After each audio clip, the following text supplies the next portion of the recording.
Hello, everyone. Hello. Welcome to the Who Would Have Thought podcast. I am Quinn. I'm Anise. And this is our first episode that we're recording. I can't believe we're saying that. This is exciting. So we're just going to first start off with just telling y'all a little bit about ourselves, where we're from, how we met, all that good stuff. You going to go first? I mean, the pressure is real. Oh, okay, no pressure. So, yeah, how did we meet? We met at a random stranger's house. I mean, it is what it is. Alrighty, okay. Yeah. I'm new to Georgia. Quinn is from Georgia. Moved to the same subdivision. We built our houses here. And now we're just one big old happy family. Yay! Happy family! Yeah, I remember you the first time that I met. You were very quiet. I thought you were quiet in general. Probably just observing. Very observant. Because if you know me, you know I'm not quiet. Yeah, it's just like, okay, she seems cool. Hi, bye. And then you left. Oh, yeah, we definitely were in passing. Yeah. I was leaving, you were coming in. Yeah, Yes. I remember. I was only leaving because I was just like, okay, it's enough. It was time to go. Yeah, boy, did that turn out to be true. But yeah, right. So we met like that, and we kind of just got closer, like by happenstance.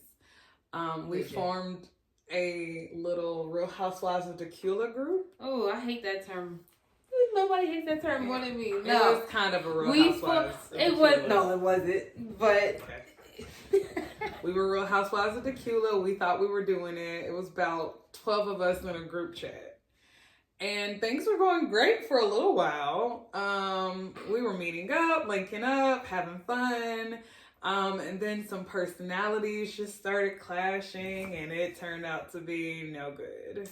No, I wouldn't say that. You know what it is like, this is like, you know when kids get excited, they see a whole, like a cookie jar or a candy jar, and they're like, ooh, let's all get it together until somebody doesn't get something. Oh, yeah. And then it just crumbles and falls apart. Yeah, cookies and candy jars, that would be how I describe the situation. Right.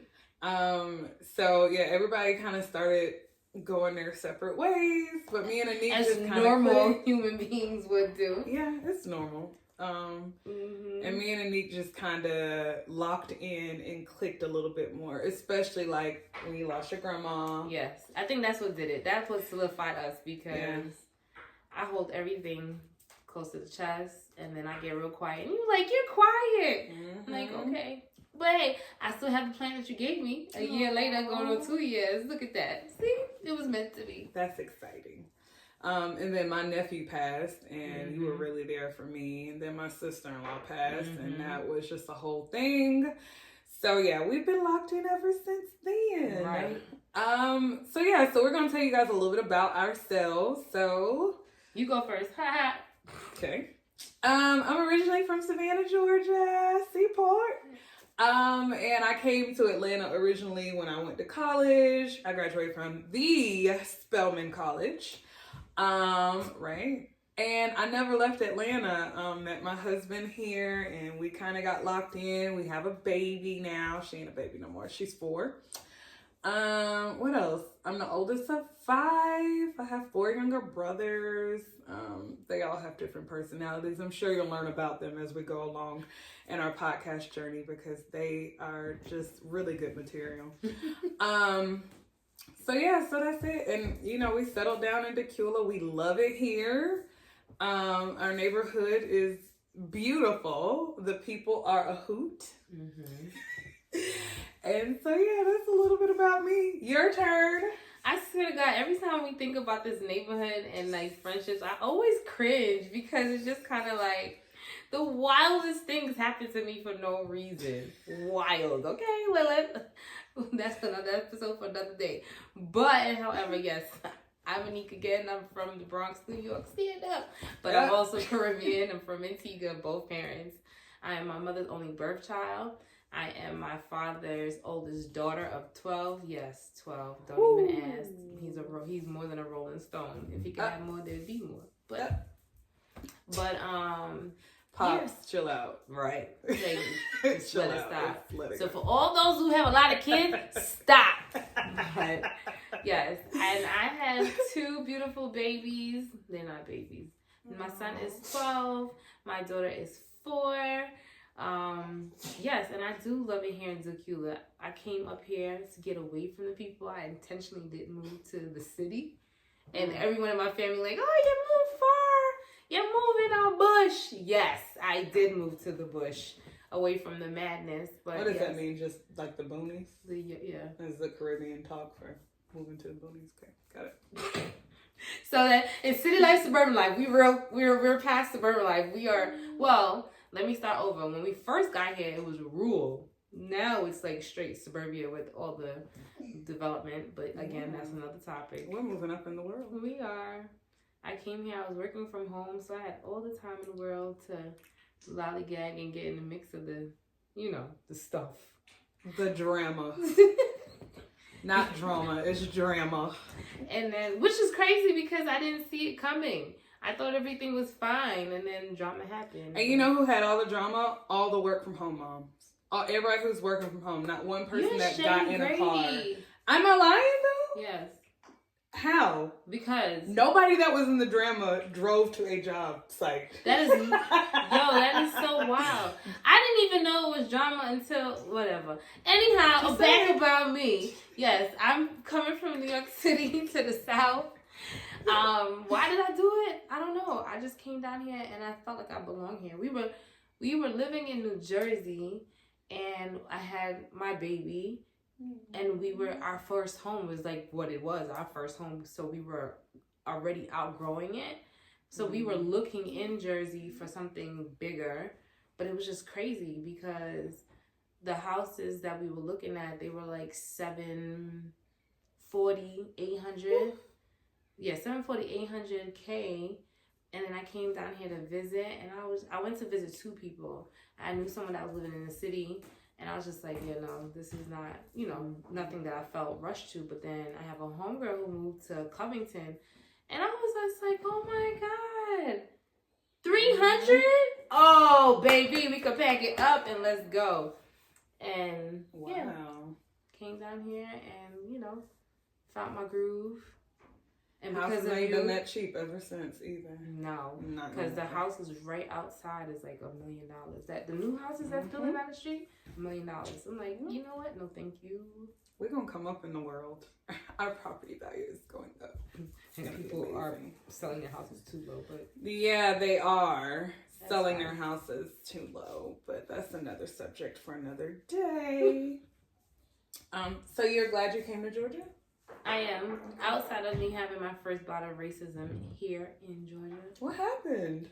Someone called me an NIG on the highway. Why? Nothing. Did I do anything? No. How old were you when that first happened? 2 years ago. Oh, wow. Here in Georgia. I'm from Savannah, so that's not new. No, that's crazy. I mean, in New York City, you have everyone. It's a big melting pot. So walking on a corner, the 10 people that's on the corner, we're not all the same. Here in Georgia, you're gonna be that one, and you're gonna be the minority, or you're gonna be the majority. It just depends. Here is definitely different. Outside of that, it's all right. Yeah, definitely dealt with racism since I was a child. It's not something. I feel like here, what I've noticed that they've been like. Black people here are not necessarily outwardly racist to the white people here. No. In New York, a black person be like, get that white boy out of here. Like, out your mouth. No. It is generational that you have been trained and programmed to be respectful, even when you're being disrespected. It's crazy. I feel like here it's a little bit better because while Georgia is still, we are still the minority here though. I will say Atlanta being such like the black Mecca. We are still the minority. We are. Yes. But I don't think people are as afraid to speak up as like before. In times before. And definitely in smaller cities like Savannah or Augusta or Macon, it's still very much that good old boys mindset. And you know, the elders train you to like stay in line. I feel like here in Atlanta, people, you know, they know they have rights and they exercise their rights a little bit more. And then too, you have more Black people that are financially, you know, stable and a little bit more wealthy. So then when you talk about being, you know, done wrong or injustices, you had the money to fight. You know what I mean? Whereas like typically poor people have to stay in line because they don't have the money to fight charges or money, you know, to go the legal route, you know, when it comes to getting justice. So, but yeah, definitely not the first time I've ever dealt with racism. Yeah, Georgia is definitely a state of like who you know for sure. Like the world is about who you know, but Georgia is like, oh, I know that person, and I'm like, oh, okay, very much about who you know. So true. So how did we get here? How did we get the idea to start a podcast? Because we always talking. We always talk about a slew, not just a little bit, a slew. I'm very quiet. I hardly ever talk. On these people's TVs online. What? First of all, True. I'm not even going to talk about our ongoing inside joke about a specific culture that you be trying to, you know. No. We're not going to talk about it. It's going to be a topic one day. No. I'm just going to come right out and say it. I'm just saying. I'm going to put a mask on. Not today, but eventually it's going to happen. Okay. No, I'm going to walk off. I'm going to just be like, you know what? Contact We are going to have an episode about the African diaspora. It's just what it is. I graduated from Spelman College. It was a class that, like, as a freshman, you had to take an African diaspora in the world class. I'm pretty certain I know what I'm talking about. We're going to have that conversation one day. Not today.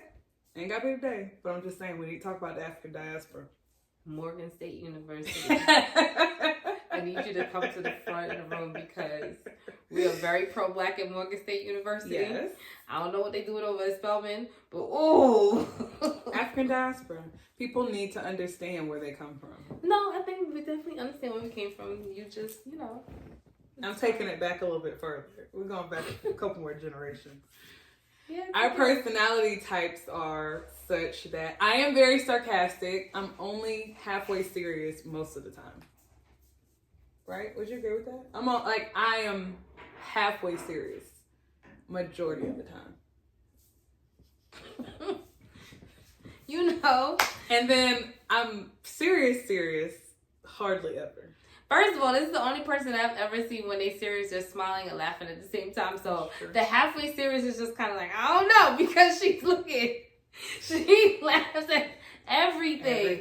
Yes. And I just be sitting like, are we laughing or no? Yeah, we're laughing. Okay. And sometimes in really uncomfortable situations, I laugh. Oh, yeah, I've witnessed it. It's not fun. It is very funny, though. Like, I can remember, like, being told one day that someone passed away, and I just burst out laughing. I was just like, really? Today? Like, after everything? Her halfway serious. She's never serious. I am the very serious person. Mm-hmm. Yes. And my face, the older I get, it's so disrespectful. I no longer make excuses for it. It's just so disrespectful. Like, did people ever say that you scare them? Like, because yes, people have told me how unapproachable I am, and I've been looking at them like, what's wrong with you? Oh, you think they're right? How does that make you feel? I don't care. I'm sorry, I care. Okay. I don't. I've gotten that. It's like, that's for me, that's like judgmental. Very judgmental. Yeah. I don't know if it's because of where I'm from, you know, both born and raised or like cultural. I'm a Taurus. My mom's a Leo. That's a lot of seriousness going on right there. Seriously. God. Yeah. Like, it's just kind of like no punches. That's a rough household. Right. We see you coming before you even see yourself. Okay. I guess. And I'm a little crab. I'm a little Cancer. I'm very sensitive. But I also just like to have fun, which is why I'm also never serious and I'm always laughing. Until you upset me. And then when I get upset, I get beyond upset. It's like I see red. Just like you try to get me to talk to somebody I haven't talked to in years. Did you see red when that happened? No. And I was looking at you like you were crazy. I like to be the peacemaker. I enjoy harmony, okay? I come from a large family. I have a group in the house with 7 people. So, and I have 4 younger brothers. So there were 5 of us. And when things were dysfunctional and not harmonious, that bothered me. So I would always be trying to Did get. you hear that bother? It did bother me. That's a big B. When my mom and my dad were not on one accord, I would always be like trying to help them bring it back to like, come on, guys, come on, say you're sorry. You see, and now you apologize. And now, even as a child, like with my married parents, it's ridiculous. And they're still married now to this day. Not happily, just married. And then my brothers too, like, you know, boys, they go through their wanting to fight each other, or like they're in, you know, one minute they're fine, the next minute they're not. And I just always laid the foundation of like, listen, we're all we got. You will not be beefing with your brother, so fix it. You will not be not talking to him. You had your little, okay, I'm not talking to him for a week. I don't care about all that. Now fix it. Because I just like to keep the peace. And sometimes I do that by force. You know what's so crazy?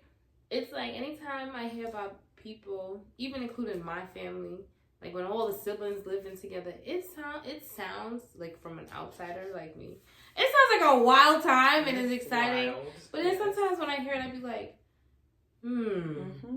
because even though I have all these siblings, I wasn't raised with them. I'd only see them like on the weekend or whatever. I mean, we're close enough, not close as I would like us to be, but everybody know like we're siblings, and then when we get together, like we don't miss a beat. But it's just kind of like I had that only child life in the house. So, you know, sharing. So what are the pros and cons to that then? Now that I have 2 kids in the house with each other, oh my G. Wow. They like, it's like they're like love on each other. They have the most beautiful relationship. And then all of a sudden one person hits the one person, and or the other one is like crying or bothering the other person. Or, oh no. Sounds like my life. You need to hurry up and have another one so you could. And I think, yeah, that was my life. My parents were also gone a lot. Like once I got maybe like 13, 14 years old, they were constantly gone, either working or having fun. Either way it goes, they would leave me at home with them by myself a lot. So I did a lot of like managing, which explains why I kind of went into education and became a teacher, because And dragged me with you, but it's fine. Yeah, I did. It was by force. It was by force.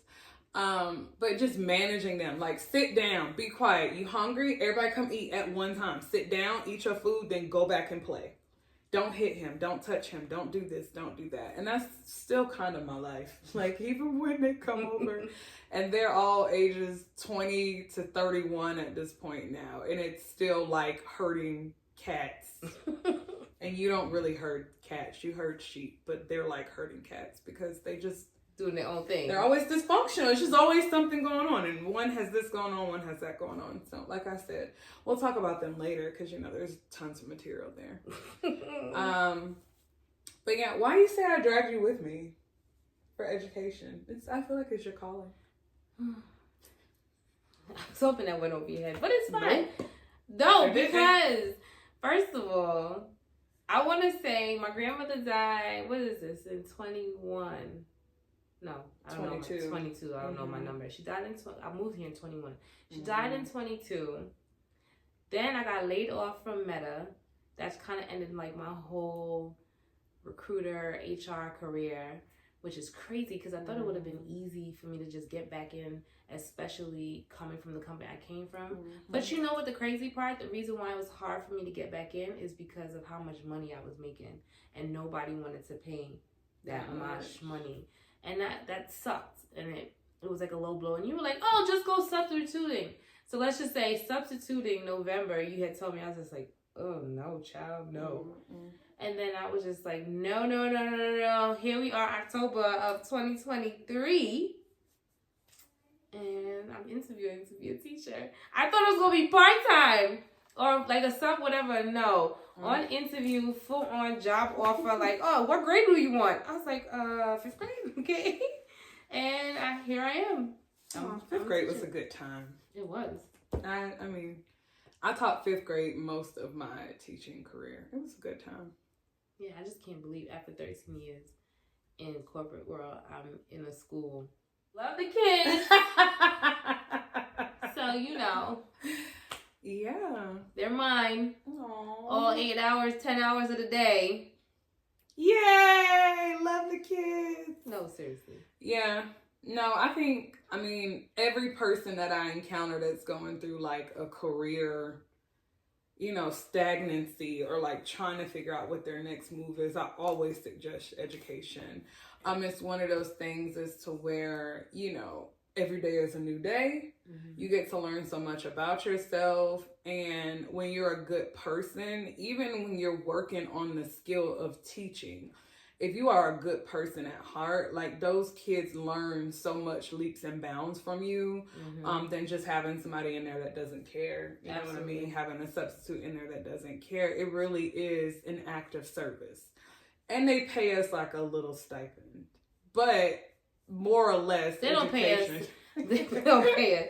Stipend. Don't pay us. They don't pay us. Yeah, it's really more or less a little summer school job stipend that we get paid. But, like I said, a lot of times, like, what you're there for is the kids. It's really a work of heart, honestly. So yeah, me doing this is definitely God-led.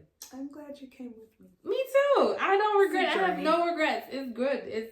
And now I'm in school doing my master's for education. Yeah, you are. Yeah, I am. All right, girl. What's your grade point average? Oh, we just gotta pick that up. I'm just 98.6. I mean, you have 2 kids, 1 husband, a 2 job dogs. and a half, maybe 3 jobs, 2 dogs, and still got a 98% average in your master's class. I can't believe it. That's wild. Yes, sister. Woo, thank you, Jesus. Praise God. I know. I thought about going back to get my doctorate degree, but then I thought, why? What? Dr. Heard? Let's go. No. Number 1 is so much work, and number 2 is so expensive. I think the cheapest degree I found for the entire doctoral program, I think it was going to be $40,000 total. Yikes. And of course, because I have a bachelor's, a master's, and a specialist degree, I have maxed out my student loan amount. And it's just going to cost so much. It's not worth it. And I want to say for the rest of my career, it might give me $50,000 more for the next 16 years. So that's spread out for a $40,000 degree. Right. So that's why it's not really beneficial. Now, had I done it 10 years ago, like when I first came out, it would have netted me about $100,000 over the course of my career. So then maybe that $40,000 degree would have been worth it.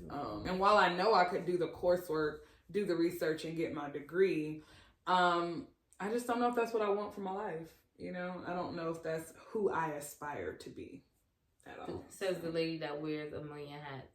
Yeah, that's T-shirt company. Yes. Candy company. Yes. Cake company. Yes. And don't forget about life insurance business. Yes. And assistant principal. The list goes on. On and on and on and on and on. But I like doing those things because some of them are, even when I do business, like a lot of it still too is like hobby. Like I enjoy baking. I enjoy candy. I like making people smile. You know what makes people smile? Cakes. I like t-shirts. It's a way for you to express yourself. Obviously, everybody needs life insurance. I feel like that's really important work, especially for people who don't have it. You know what I mean? Getting people life insurance coverage and then them being like, oh my God, I slept so much better last night. Like, that feels good. You know what I mean? And I just don't know, like, education is super important to me. Don't get me wrong. And for most of my life, I have felt like that. And I'm super glad that I have all my degrees. I think I'll probably always just do a lot of things, even though I don't really want to. I don't want to either. I just sometimes just want to do nothing, but I feel you. Somehow I still end up doing a lot. These days that we have off, I spent like 11 hours on the couch. That sounds crazy. Not really. It sounds wonderful. Oh, I mean, it felt great. Just that when I realized it was like I got up, sat back down, got up. I brought everything to the couch with me. It looked crazy in that living room yesterday. It's okay. But it's fine. Yeah. That quality time and sometimes just being present at home just feels so good. A lot of people ask like, oh, when are you going to apply for the principal's position? Never. I Because do why? aspire to potentially be an AP. Oh. Well, notice how you said AP, not principal. Yeah. It's a different level of pressure. Because the way I like to clean house, y'all don't clean house like that in education. No, Everybody's we don't. well protected. Yes, when you have tenure, yeah, it's very hard to like always say you have to kill someone, you have to hit someone, you have to steal some money. That's pretty much what'll get you taken out tenure wise, you know. Like once you have tenure, you're pretty good. You're pretty protected. Which can be good and bad. But anyway, yeah. I'm glad you came along on this education ride, this journey. Thanks for And being I'm so proud of your grade point average. Thank you. All right, so you said you were from what part of New York? Brooklyn? Oh, sorry. That's the Queens? fastest way. Like, what part of my life have you been in all these years? Because Bronx. I know. The Bronx. I know. Oh, Uptown. yes, there you go. Okay. Thank you for getting it So right. the Bronx is uptown. Yes. So when they say if it wasn't for New York, this rap No, probably if it never wasn't for the Bronx. Oh, if it wasn't for the Bronx? Yes. Are those the words? Is that Peter Gunn? Yes. We've talked Uptown, baby. Okay. Oh, I know that part. Okay. I'm All right. proud of I was you. just making sure. See? Okay. Thank you. I can't remember where my mom said she was from. Queens. Queens. Mhm. That's where Far Rockaway is. Yes.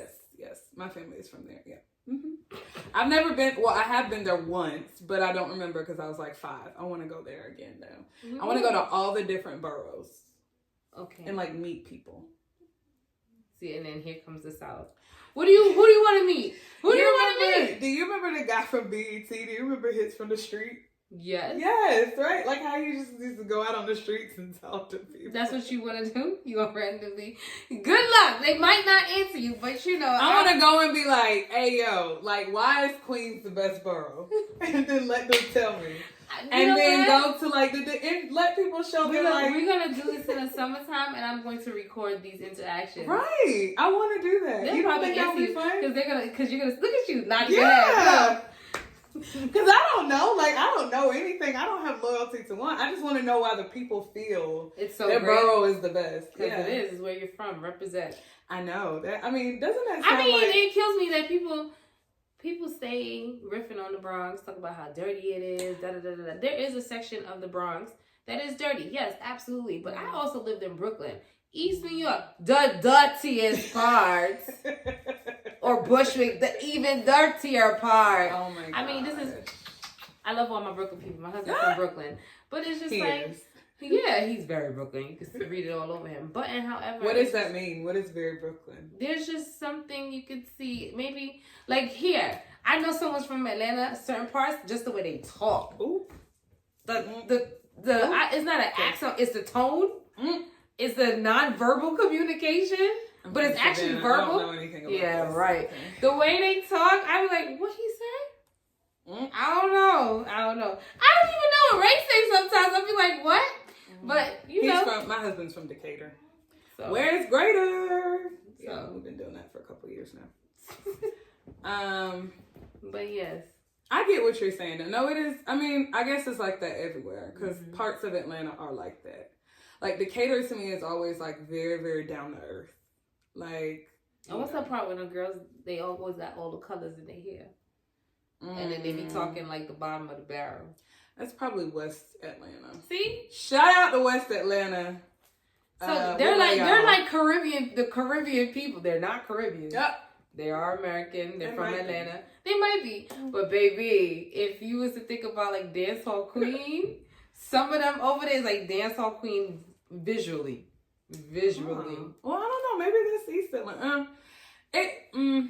I have only been here for like 15 years now, so it's kind of. I'm still learning. Atlanta, you're Atlanta. Yeah, that's true. Just like but I'm still learning. I have to represent Brooklyn too, because my kids and that's Peter right. And we're just gonna go to the 5 boroughs, which are Bronx, Brooklyn, Queens, Manhattan, Staten Island. Staten Island don't count, but yes. What's the 5th one? That is Staten Island.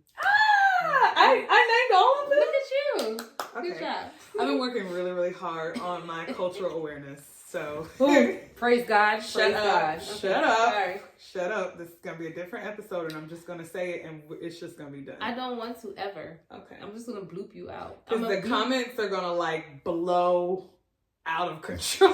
I'm gonna as soon as you say the word, I'm gonna do bleep. We might get hate mail.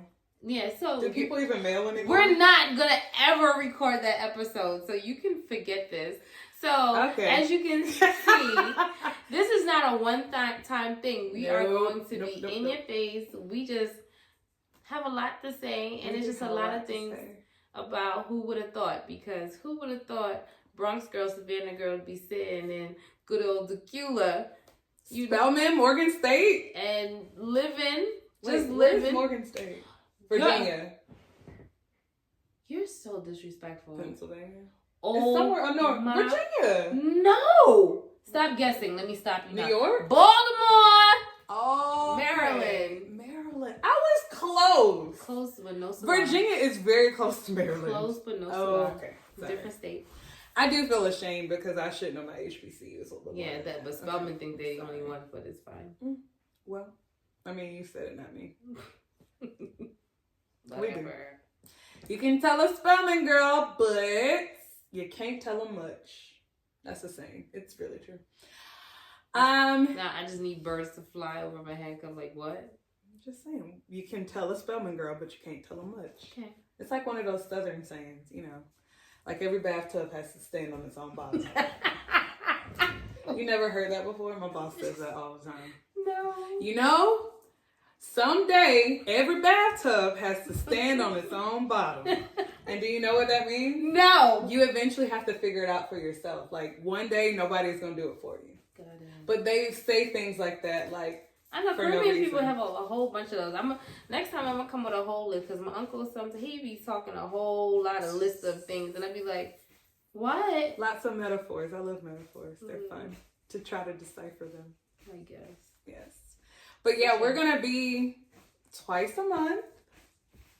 We're trying to keep it consistent, coming to you guys with all types of topics. Once y'all start watching and subscribing to our YouTube channel, make sure to comment and give us even more topics that you want to hear us discuss because our perspectives can be very, very funny. Very. And then also we are going to be shouting out entrepreneurs. Yes. Because we are entrepreneurs too. Yes, we are. We have like 6 businesses between the two of us. It's wonderful. It feels like 100. Yeah, eventually, you know, one of them is just going to fly off. Take off. Yep. Living a dream. Yep. And then I'll be living somewhere in the Caribbean. I'm with you. Just gonna move away and just live there forever.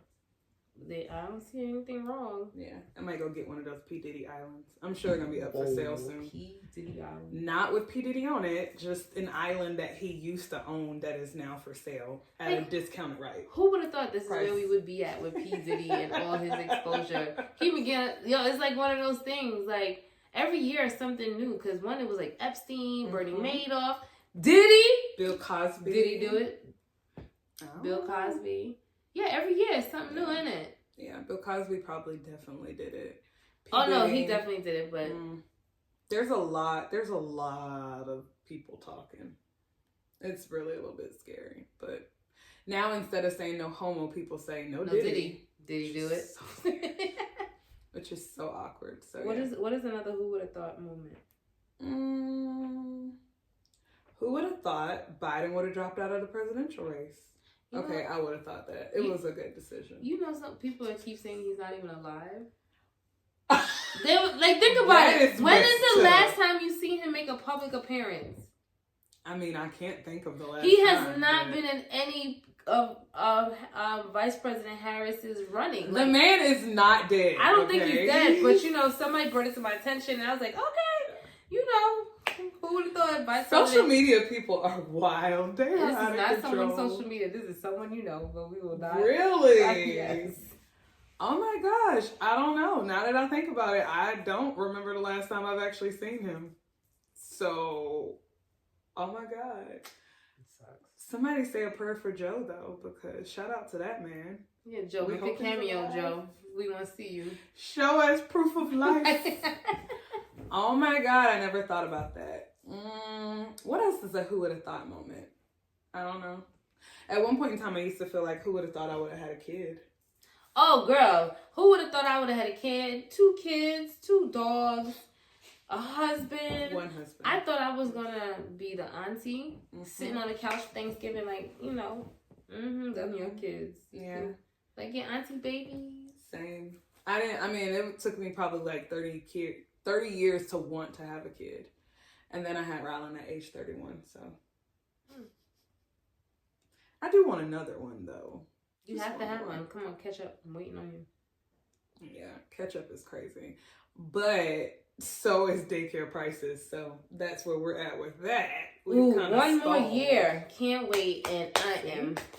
Not even another year. We're down to like 10 months, baby. I mean. Because come August, the girls are going to pre-K. Where? We don't know, but somebody's pre-K school. They're going to pre-K.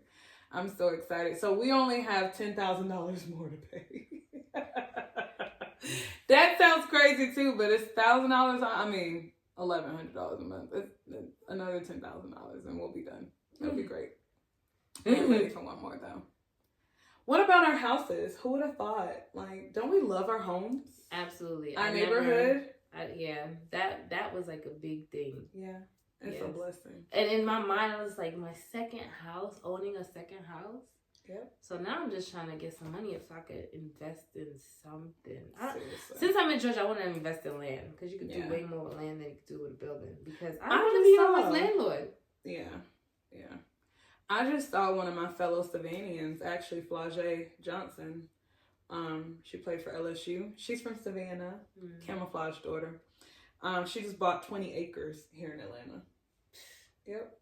20 acres of land. 25 acres of land right there on the main road. It's for sale $1.3 million. See, in Gwinnett County now, though, it's super expensive. I think she bought in like DeKalb or Fulton, somewhere a little bit further out.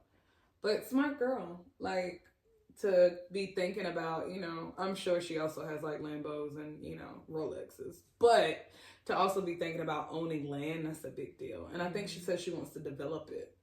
Like with housing and all that kind of stuff on it. So I think that's dope. If hindsight's 2020, I would have bought land instead of buying in the subdivision. But I don't regret it. Yeah. Because what I wanted, I got despite the nonsense that came along with, which is kind of weird because a lot of it still confuses me because I just don't understand how I'm not even a part. Like there's beef that I don't even know where did the beef stem from. So glad to be in my cul-de-sac. Listen, neighbors are so peaceful. My cul-de-sac is changing. It is changing. My neighbors just say hi. And we're like, hey, what's up? How you doing? The existing nice dog. And we just go in our house. That's it. We don't. I take that back. My neighbor did just invite me to a pumpkin carving event. It's gonna be fun. It's the first time. We've never even been to each other's house. It's been 3 years. What was it? No new neighbor friends? No new neighbor friends. I mean, I 100% love my neighbor friends. But I also know the difference between a friend and a neighbor. An associate and a friend. Oh, absolutely. Not all same things. So you know what happens? I try to strong arm people and keep them at that associate. Same. And then people be like, you know, like they want to be your friend. You want to be my friend, and then when I see the true colors, it's like, no new friends. But I take that back. But we have a really good. I can't lie. We have a really, really, really, really, really good community of neighbors. Yes. My family has met our neighbors, has met all y'all. My family loves you guys. I love you guys. Y'all really hold the kid down because I always do everything on my own. Yeah. And when y'all need me, you know I'm there. I'm like, what you need? So, but no, let's not make it seem like it's full of drama. It's not full of drama. And it's not everybody. That's the important thing. I do feel like we have a really good village in our neighborhood, and I'm thankful for that. Because just like what you said, like, you know, my family, like my in-laws live, you know, close, but close as in like an hour away, whereas like my family is in Savannah all the way 4 hours away. So a lot of times me and Ray, you know, it's just us hanging tight. So it is very beneficial to have that little village. So y'all are a village. Like everybody who came to the little party, that was cute. That was sweet to see. Now we're never doing a birthday party at our house ever again, but that was fun. Well, for the last time. You're on your own with that one, because definitely go. My house is always the party house, first of all. Because you done came and picked up people with no shoes on from my house, too. This is true. So, you know, we're going to always keep it exciting. I had no shoes. The person I picked up had shoes on. I just had no shoes. You know, and our house is just going to be, you know, the excitement. I know. I feel like we're always doing stuff over here, too, but I just don't want that. Number one, it's just cleaning up and then just organizing everything, and then it's just a mess afterwards, and then it's just like a mess for like a week afterwards. Like our house stayed mermaid themed about as long as we keep up our Christmas tree. You notice my dining table is still not in my dining room? Oh, you didn't move it back? Oh, I kind of like it there. Yeah. Actually, Me it's too. a lot of space. It's a lot of space, and I just be sitting like watch TV, eating yeah, I like it there. And then you can have your your dining area can be like a party room. Well, the dining room is still a party room. All you see is the balloons. Unicorn. The unicorns. It's still up. I haven't taken it down. Yeah, I haven't taken it down. I don't know when it's coming down. And I just took it to the basement. See, I wish. So then when we pop the balloons, it'll be all down there. And it'll be easy to clean up. Yeah. We're not doing any more parties here, so that's it. Every birthday party from now on will be at an event center.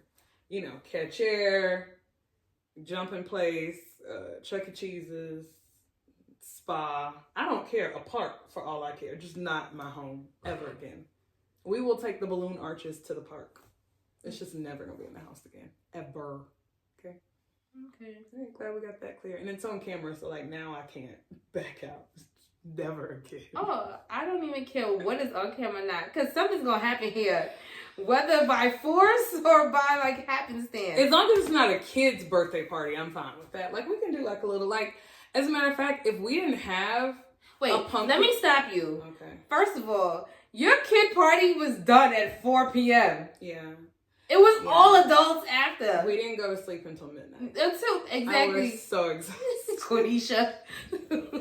I was so exhausted. So, our last guest showed up at 10:30. My house arrived at 10:30. Y'all was supposed to get there from 6:30 to 8:30. Y'all got there from 7:30 to midnight. Yeah. 2 o'clock. I lied. 2 o'clock. Lord, I was in here. I wasn't asleep, but I was home by then. Good grief. Exactly. Yeah. The adults are the problem. Okay, that's the bottom line Absolutely. here. The adults are problematic at children's parties. Yeah, like here in Atlanta, it's almost like here in Georgia, it's like when you was growing up and they had the kid party and became adult party. Mm-hmm. Over here in our cute little cul-de-sac, it is an ongoing party for the adults. Like we're gonna meet for this kid and just have pizza and cupcake. Next thing you know, there's shots flying. Shots, hookah, it's a whole Kids vibe. go upstairs to whoever's room and it's just a whole bunch of adults. We don't actually even really know where the kids go. They manage themselves. Manage themselves. Luckily, the older ones, they are there. Them. Thank God. And no one ever gets hurt. Yeah. And then here, our babies just fell asleep on the floor in the living together on top of each other. They went and took a blanket and looked the road. And they were like, yeah, these adults are never going to bed. So we're just going to put ourselves to sleep. Good times. Hey. They're so adorable. I love them. Just but yeah, Rusty. I love our neighborhood. But yeah, we're never having another party here. But I was going to say, I know that our neighbors do their annual Halloween party, which I love. But I do want to I would like to do something like that. It doesn't have to be Halloween. But I just want to do like an adult themed party. Mm-hmm. I saw something on social media the other day. It was so cute. It's called the Ugly Shoe Party. Mm-hmm. Have you ever seen one of those videos? Oh my God. Okay. So everybody came in with their ugliest shoes. So like think like your old Easter shoes from when you was a kid. They were wearing like regular like leggings t-shirt and then they had Easter shoes on. And then some people were wearing like really ugly Crocs. Some people were wearing like loafer, like Mary Jane's. It was like the ugliest shoes. Some people were wearing like the ugliest New Balances, like old school New Balances that are not cute anymore. The classic Reeboks, like just those are not ugly though. Wow. I abhor classic Reeboks. Ugh. I don't like Reebok at all. First of all, you don't even like. She's the girl that follows no white after Labor Day. This is true because that and I was is like, important. who came up with that rule? She couldn't even tell you. My elders. Oh, well, who the elders get it from? Their elders. What? No. Please. God. Then she even threatened in a whole group chat, like, if I see you in white sneakers, and I purposely wore white sneakers just because I knew I was going to see her. Yes. But that's not why I hate classic Reeboks. I mean, I do like hate white sneakers, but not for the same reasons. They're different reasons. Classic Reeboks are just fugly. I don't like white shoes after Labor Day because of my ancestors, and I'm being respectful to my ancestors. Some old white person made that rule up. We talk about what ancestors. They might be my ancestors too. Who knows?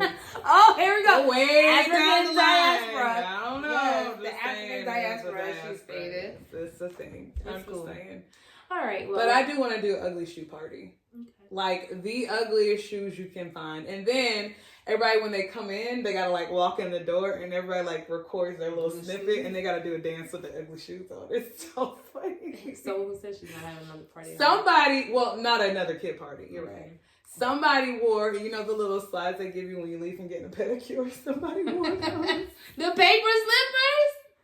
I gotta That go was the look ugly this up. shoes. I'm seeing the video. It's wonderful. So I want to do like an ugly shoe party or like an all girls like pink soiree where like everything is pink, like pinkalicious. So you have pink drinks, you have pink snacks, you have pink like cake, cupcakes, you have pink cocktails, pink balloons, and it's just like I just want to do like a themed party, That sounds like a but good not idea. for children. They could be there, but Yeah, they can be somewhere around. they're but not the gonna be focus is around. not They're there. gonna go upstairs, downstairs, wherever. That's what we want. I just don't want to do another kid party because But we gotta save a lot more of this juice. Yeah, this was a great episode, guys. Yeah. I hope that y'all got to know a little bit about us. And just so you know, this is how our conversations go all the time. Rabbit hole. Just rabbit One hole. row, keep going. We never find our way back up. It never stays. dig It ourselves keep down. going. So here we are. Yep. We would go. But yeah, so check us out this week, Thursday. We're gonna be going live. Yes. Whoop, whoop. And then in that segment, we can take any questions that you guys have, suggestions, comments, topics that y'all want to discuss, and we will just talk and ramble. Like you can just say, "Hey, talk about animals," and I can be like, "My favorite animal is a dolphin. What's your favorite animal?" And I can say, "Dogs are problematic." I just don't really like animals like that. Well, guys, I had a few questions. thank you for tuning in to our madness. Yes, we are pushing the madness out live. And remember to send us your small businesses. Now, of course, we support all businesses, but we specifically want to know of the best-owned, Black-owned businesses that you guys have so that we can promote and send some business their way. We want to make sure that we're shouting out our own. So send us your small business so that we can add them to our small business spotlight. And of course, send us your questions because we're going to add our Q&A With Quinn and Anik segment to the end of our podcast so that you guys can ask your questions about a variety of topics, about us, whatever you want to know, we're here for, okay? This is a great episode. Thank you for tuning in, episode 1. Until next time. later. Holler.